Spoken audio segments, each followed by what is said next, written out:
Hello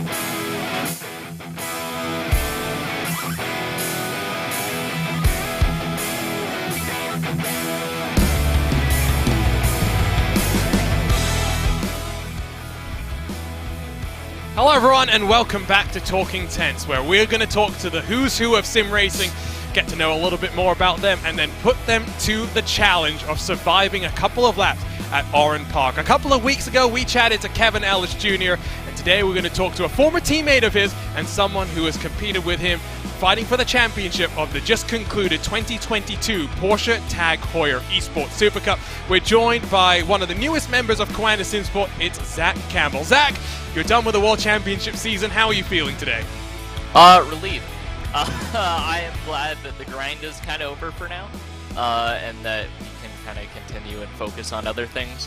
PESC takes up essentially all of your time when you're in it, so I'm just happy for it to be done.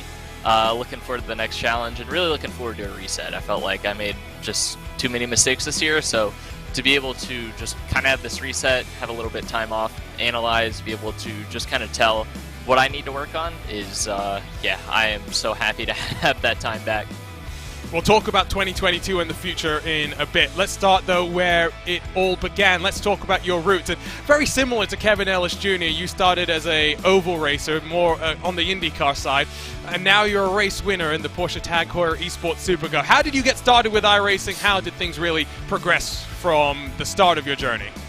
So I don't remember how I ever heard about iRacing, but I was always on, when you grow up in the South in the mid-2000s, it's kind of hard to avoid being a NASCAR fan. So, with that, eventually you go through the cycle of YouTube and you find all these videos with Dale Jr. saying about how this is the most realistic racing sim out there, and so you have to give it a shot. So I think I got iRacing for Christmas from my fantastic parents in 2013, I think. And just kind of did it as a hobby. I had fun with it until probably I started to feel like I was getting better around 2016, 2017. I got onto the team of Nexus Esports, which if you've been on the old side of iRacing, I think you've probably been on Nexus Esports. So it became kind of me wanting to go to do pro stuff on iRacing. I'll pause that so that way it's not messing around with the left monitor.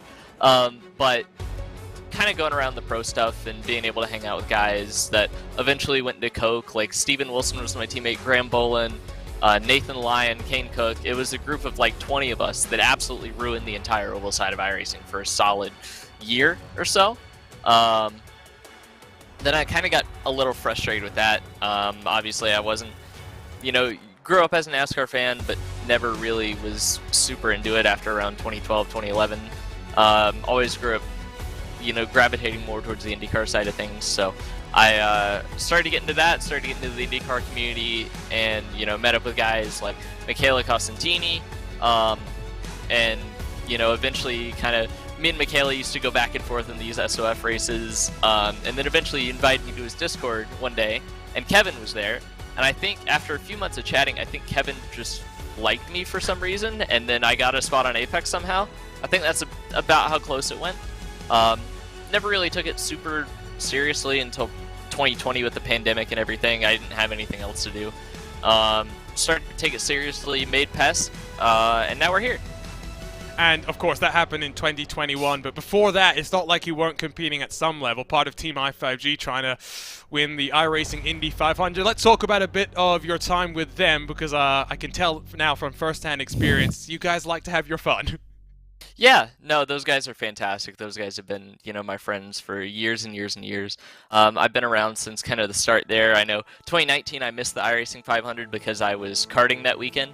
And so I essentially kind of came in, always hung around them until, 2020. And they're just a bunch of fantastic guys. I couldn't imagine having kind of a better group of friends. And so it's nice to have a bunch of guys that you can kind of hang out with, decompress, because they're not treating it as a job like a lot of the people that I hang out with. So it's a lot less professional, a lot more fun, and it becomes a nice little breakaway to just kind of hang out with those guys at night, have a little fun, and yeah, just generally have a good time. And so you say things started to get professional for you in 2020, but kind of you were already on Apex at that time, or you know, starting to look more at the World Championship fold. But I think things started to get more serious when, for 2020, I5G and the Apex Racing team partnered up with Rahal, Lenham, and Lanigan, something that you were very much instrumental in spearheading. Talk to us about how that process started and how that year went for you guys.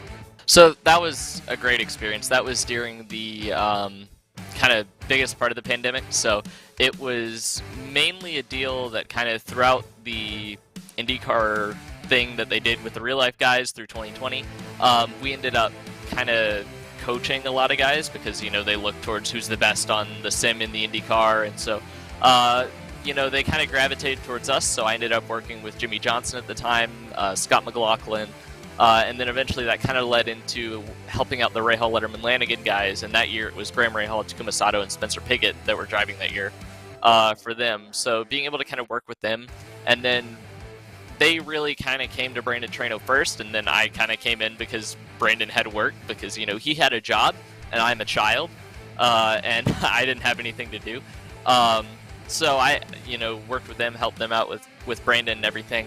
And yeah, it was a blast, and that kind of developed into they wanted to have their own esports deal and work together on the iRacing side. So we did the iRacing Indy 500. Trano won it for them, which was fantastic. It, you know, was a really big moment for us. It was really, really cool to kind of be a part of as the first professional deal that there kind of was for us, me and Trano personally.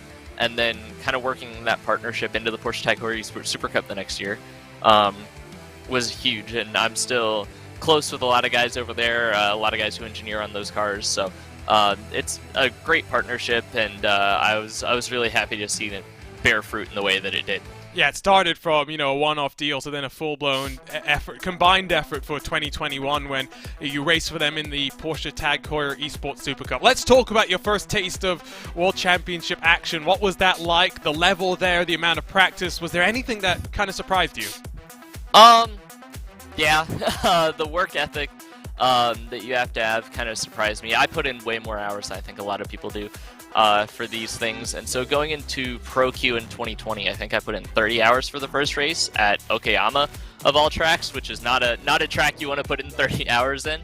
And so that was intense. It was something that I didn't really expect.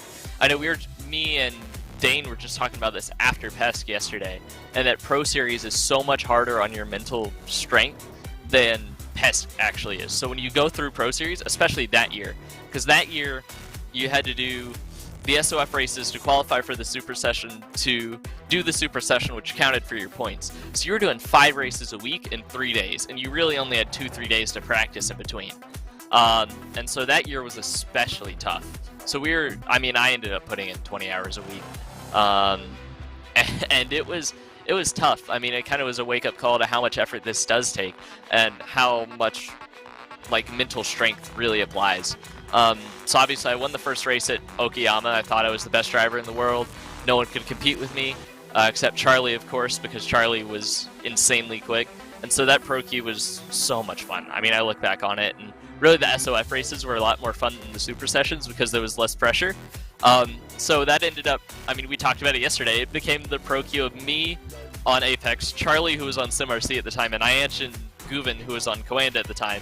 And we just brawled in every single SOF race for 5 straight weeks. And it was so much fun to just kind of be a part of, and really gave a solid first taste, especially with how strong that Pro Q field ended up being, because Diogo obviously came out through that Pro Q field. Thomas Tadala, who's extremely good, was in that Pro Q field. And so it was a blast and a really, really good experience for me personally to grow as a driver through there. It's funny that Charlie and Ainchan are now your teammates at Coanda, but that's jumping forward in the story a little bit. So you've gone through 2021, you think you're the best driver in the world at a Pro Q. You did get a couple of podiums in that first year in the World Championship fold. That was also a year when the Apex Racing team started their partnership with MSI Esports. What did you learn working with Apex in terms of how you have to develop a car, develop yourself week after week to find speed? Yeah, 2020 was really something that I don't know how to phrase it, but it helped me grow a lot because I wasn't doing too many official races, but I was able to test with our World Championship guys. So we had that year, it was Jamie, Johan, Antoine, Jared, Kev, Mark Perez, and Alejandro Sanchez were on MSI. And that was so much fun. I mean, it really helped me grow. And at that point, up until August, I didn't have a VRS director. I didn't have VRS pedals. I didn't have all this fancy stuff. I was on a G29 on a folding table, just trying to keep up with these guys in test races. And so it helped me grow so much to kind of develop past my equipment and be able to try and fight through that. And really working with Kev, because I worked with Kev and spotted for him and helped him through that season.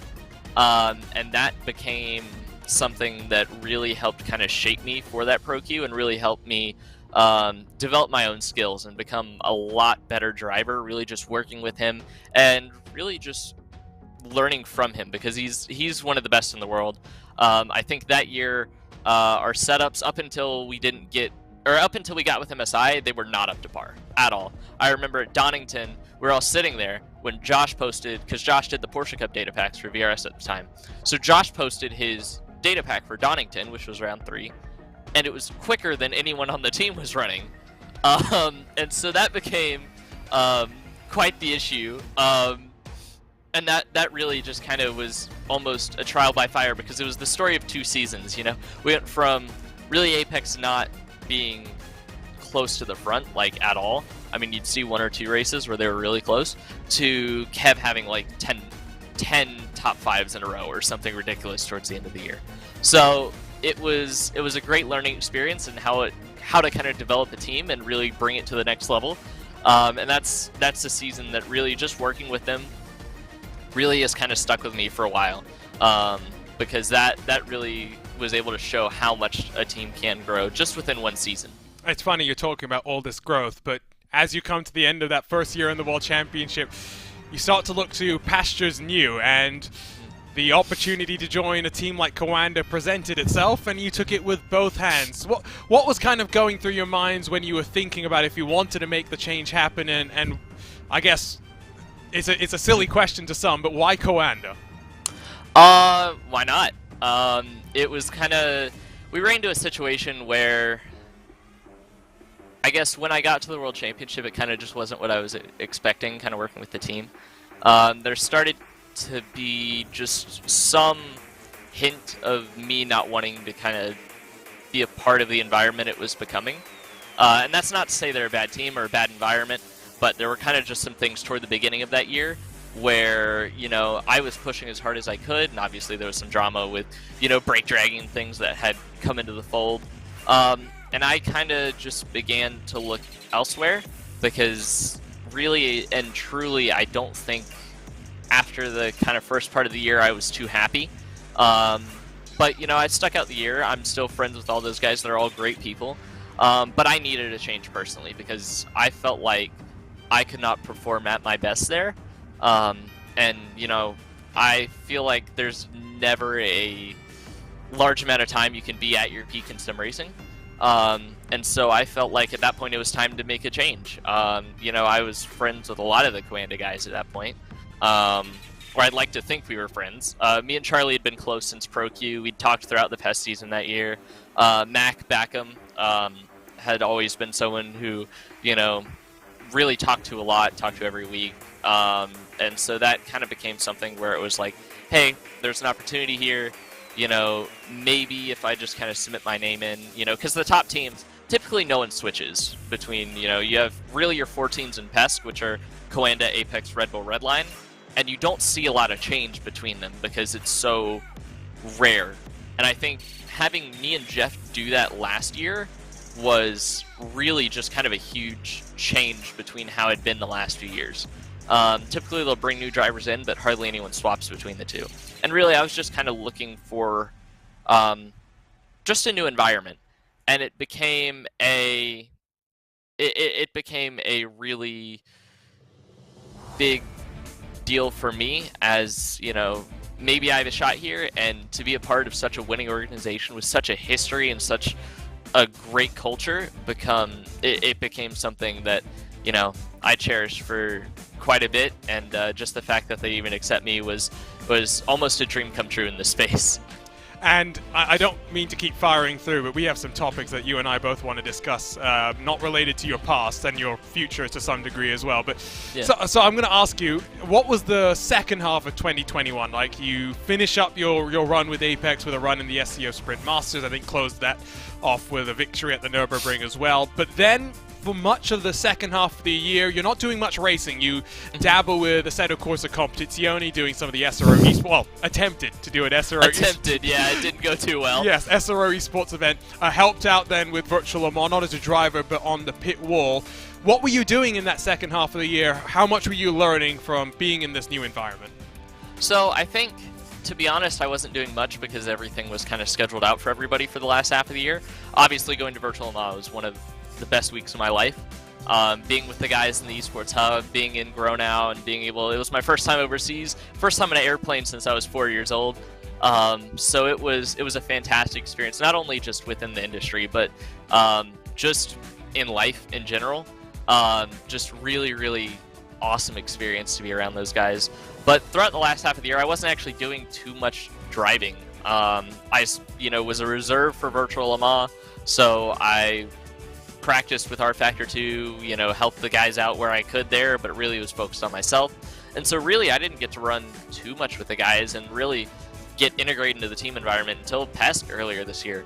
And so PESC kind of became this test bed for me and being able to grow as a driver within the organization. And so that was really kind of the seminal point where I began to really get integrated in, and I feel like it went extremely well, and I couldn't imagine being anywhere else. After one season with these guys, I couldn't ever see myself driving for another team. They're by far and away the best, and some of the best people in the industry. I can't imagine a better group of guys as out there, really.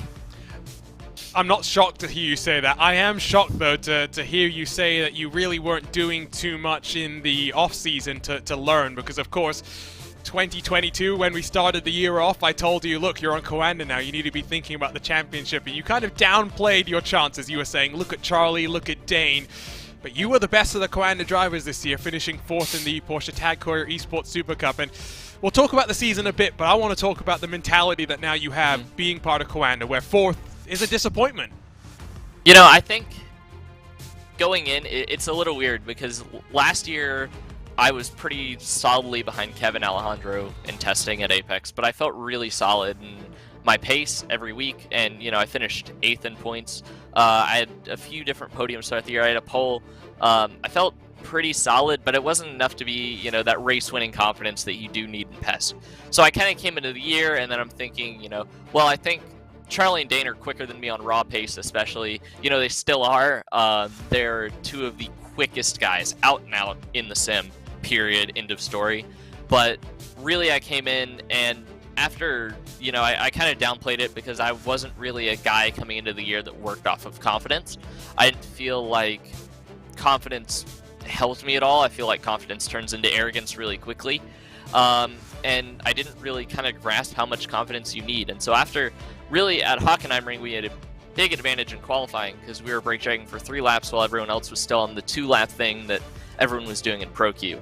And out of that huge advantage that we had, which was probably about 2/10, I qualified 16th. So it was not what I needed to be doing. And so at that point, I kind of took just the confidence shift into Barcelona, really kind of began to build my confidence. And going into there, qualifying 5th, finishing 3rd, was something that I was really happy with. And that's something to where I grew throughout the season, and really I haven't quite found it, and I think this is where I can really improve for next year, is that I haven't found a consistent level to perform at. I kind of shifted between this idea of being underconfident and overconfident throughout the year. You saw it at Hockenheimring, I was underconfident. You saw it at Red Bull Ring, I was overconfident and crashed the car on lap 1.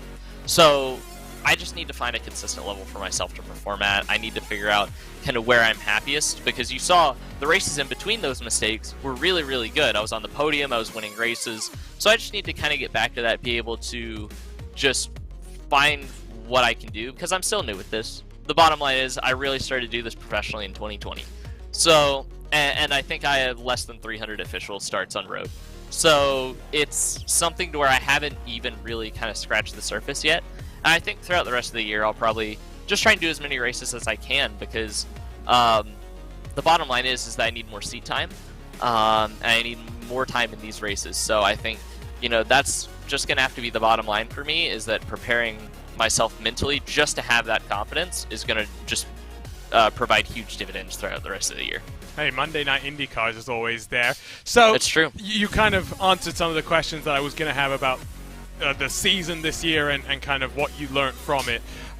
So let's move forward. And to one of the things I think you and I were both very excited to discuss was you talk about, only doing this somewhat quote-unquote full-time since 2020, but you're a full-time university student pursuing a mechanical degree at Georgia Tech and have some plans for racing after that, and you're doing something fun this summer within motorsports. Yeah, I have a nice little internship there, which is going to also kind of restrict me a little bit. The sad part is that I really can't do this full-time like some guys. But, I like that nice little balance that I have between doing this, between doing other things. It's a nice little balance. I think it's hard to find sometimes.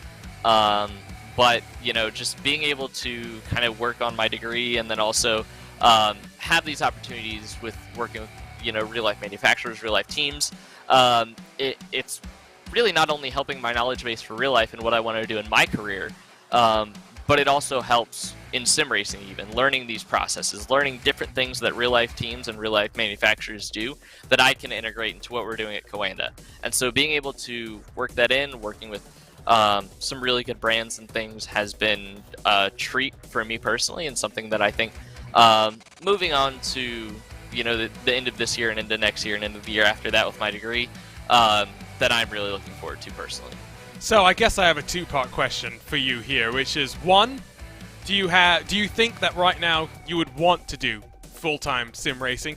And two, do you think full-time sim racing is something that people will be able to persist doing for a long time? And of course, you're in a good position to answer this with the way that Coanda is doing stuff with the house and the esports facility as well.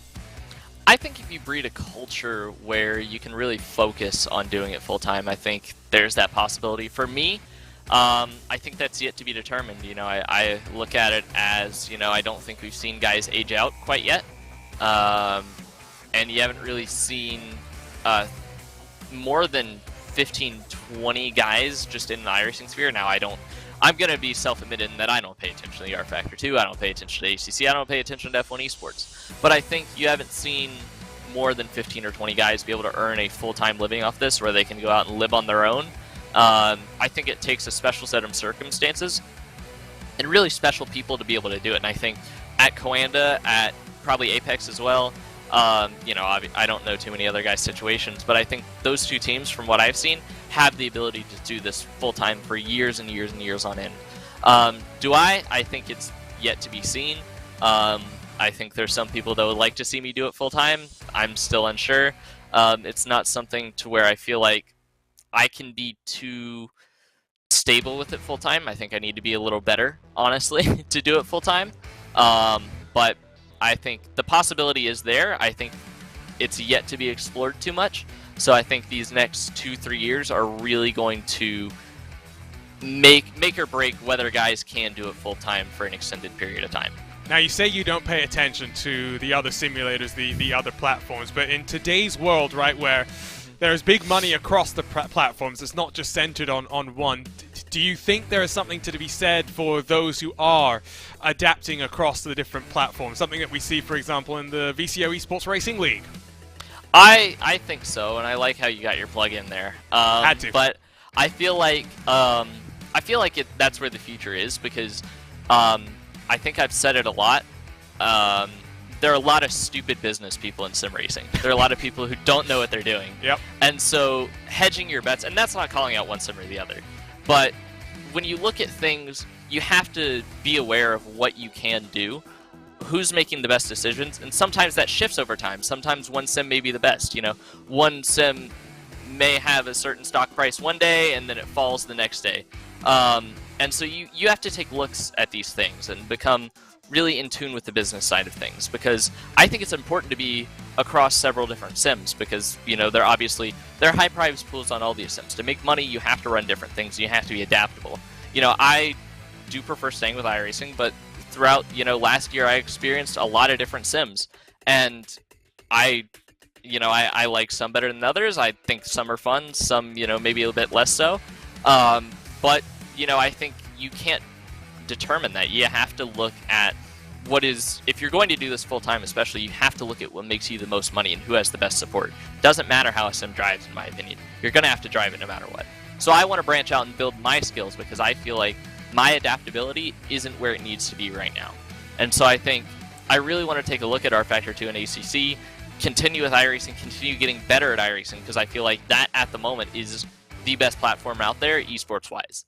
So I feel like, and especially as Rinsport comes into the fold as well, that's something to where throughout the rest of the year I'll be on 4 or 5 different sims trying to grow myself as the driver. Because I feel like as you try different sims and come back to others, each have their own lessons and each have kind of their own skills that you can apply in their own little kind of tricks that you can use and really develop yourself into being better and better.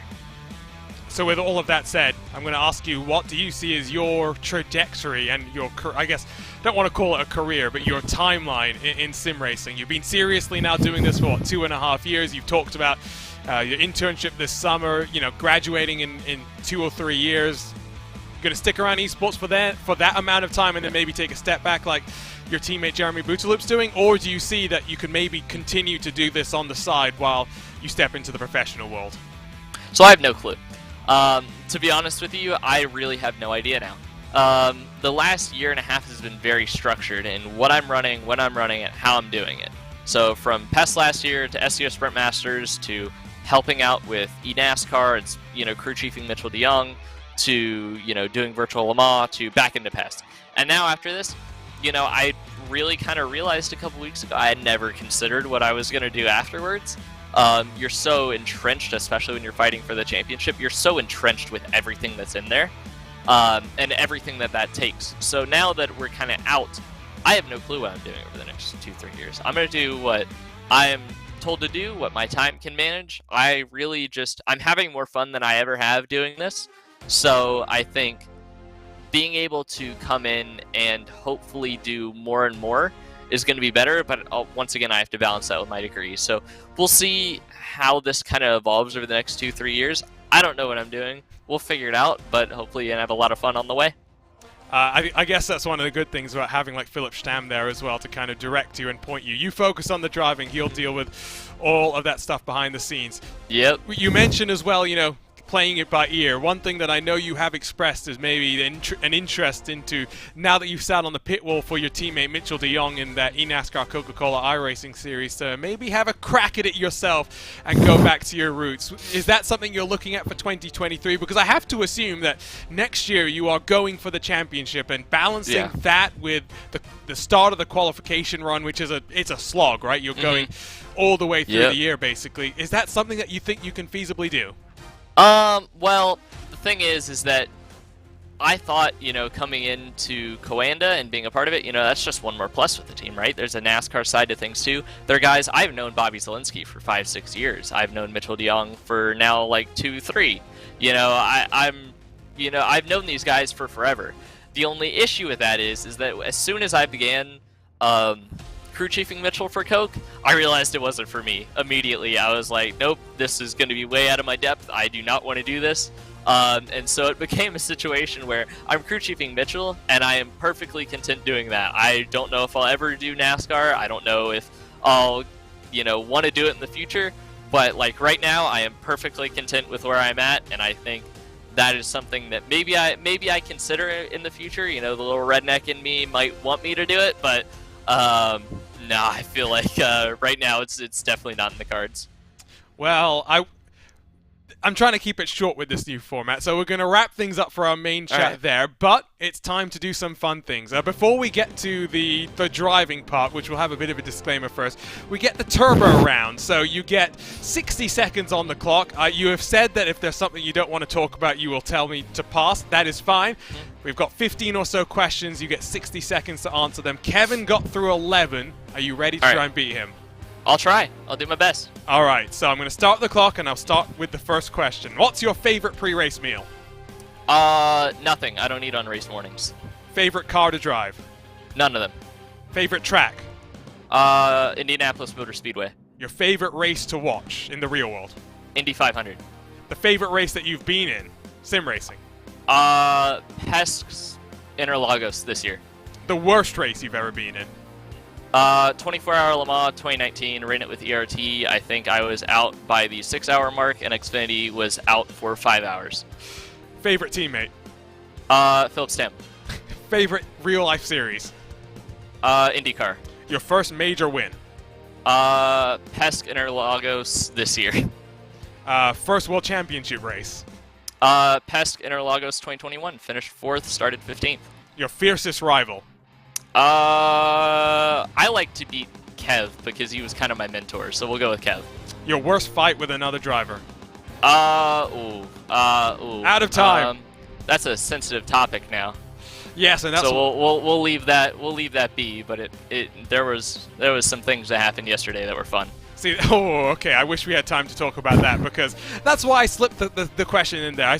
You're getting your Philip Love out there. You know who signs your paychecks. Oh yeah. Yes, but he's my favorite. So you got through. I think he puts a signature on him. Exactly. You got 11 of the questions so far as well. So you and Kevo are tied there. Now we go to the driving part. So for those that watched a couple of weeks ago, Kevin Ellis Jr. was the first to challenge himself in the Master of the Dump Truck. We're racing at Oran Park on one of the horrible layouts that they have in the old 911 Cup car, and Zach Campbell is the wizard behind this monstrosity of a setup.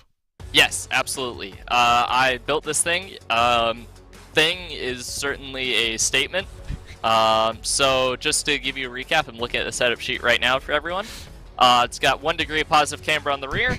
It's got no toe on the right rear, max positive toe on the left rear, max camber on the left front, min camber on the right front, 10 degrees of toe out on the front, and then 1.7 bars and 1 degree of wing angle. Oh, and max rake. It's a fantastic setup. It's also lower on the left front than the right front, so it's got a little bit of crossweight. Although knowing some of your super soft IndyCar specialists can't be the worst setup that you've ever built. Listen, all these people, man, they hate the super soft deal and the 6 pinion, and I will tell you 6 pinion is worth at least 4/10. No, it's not. I can guarantee that. So you get 1 warm-up lap and then 4 laps. We'll leave you to your own devices. You can you can talk to us about what's going on. So, entrant number 2. Here goes Zach Campbell. All right, we're gonna have an asterisk next to this because I believe I don't know if I've tested this setup at this track. I know I had some practice laps earlier in another session, and Arjuna yelled at me because I might have finished a lap and ruined his graphic in our little warm-up. So absolutely doing the best to ruin this podcast with not only this setup but my activities. So working through our little outlap here. Tires are cold. This car is a menace on cold tires. They updated after Pesk last year, and I think I tried it during Pro Q to help out Oscar Bixrud, Bobby Zielinski, Ian Shinguven, Dave Williams make it back through contender. And I was very pleased that we went to the 992 Cup car, which drives much better, is much more fun. And I enjoyed it at some tracks this season. I thought Barcelona was really nice. Interlagos, even though we had, I think, 61 degree track temp as we come down to turn 1, we had 61 degree track temp, but it was pretty fun. I really enjoyed kind of the car this season. It was much more enjoyable than the previous season, I think. It really suited my driving style more. A little more weight, but I felt like we had a really good time with it. I think there were some tracks where, I think the track limits changed a bit this year, which, I wish we could go back to the way things were. Like Montreal was a bit painful, but, I think the 992 absorbs the bumps really well. The curb behavior is really nice, and, it's a fantastic car. And as we almost spin this car, yeah, this car likes to snap quite a bit. It's not exactly the, like I described in the setup, it's not exactly the nicest car to drive. But I think it's pretty nice. There's a good base behind it. I've just utterly ruined it with the setup. There's no need really for anything as my webcam is actually shifted upwards, so we'll try and move that and drive at the same time. This is fantastic. It has absolutely fallen off. There we go. I think we're fixed. Arjuna, are you still with me? Oh, I'm dying of laughter right now. I'm loving this. Are we good? Is it good? We are producing quality content, that's for sure. All right, can you see me? I can. Just remember, the benchmark to beat is a 46.7. Okay, I didn't get to brake drag this, so there's big dramas Brake here. dragging is banned, don't worry.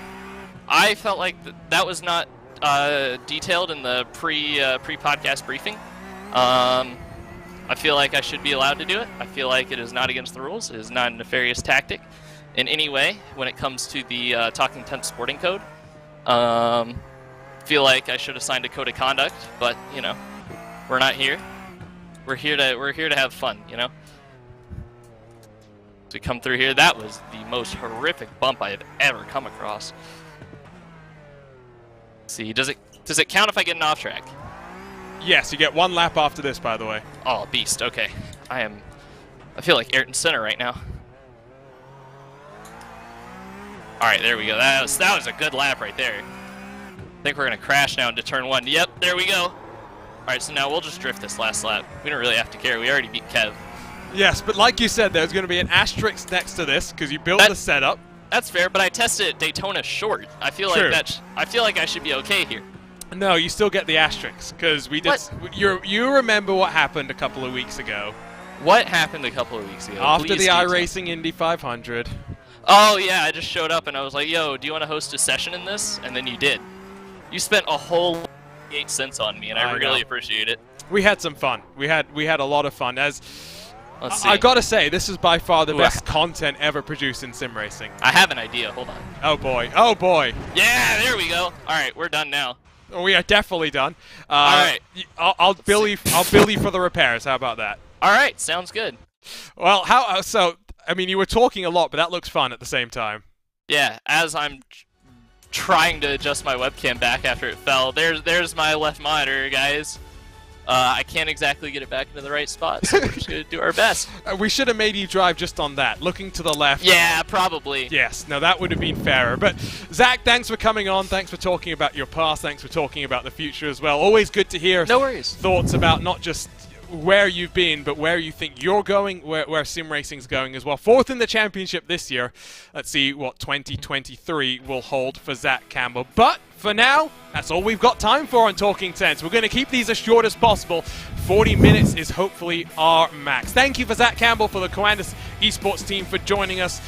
We'll be back in a couple of weeks' time with some new faces. We're talking to some real-world drivers as well. We'll talk to them about their sim exploits and the path that they've been on to get the most out of the sim racing universe. Zach Campbell now, though, holds the #1 spot in our Master of the Dump Truck Challenge. 2 weeks from now, we'll bring someone new on and see if they can dethrone the young Georgian from the top of the standings. Do remember, you can catch us live on YouTube, Twitter, Twitch, Facebook, wherever you want to watch us on the RaceSpot social medias. If you want to listen after the fact, check Talking Tents out on your favorite podcast platform. My name is Arjuna Kankipati. Delighted to have your company. We'll see you next time on Talking Tents.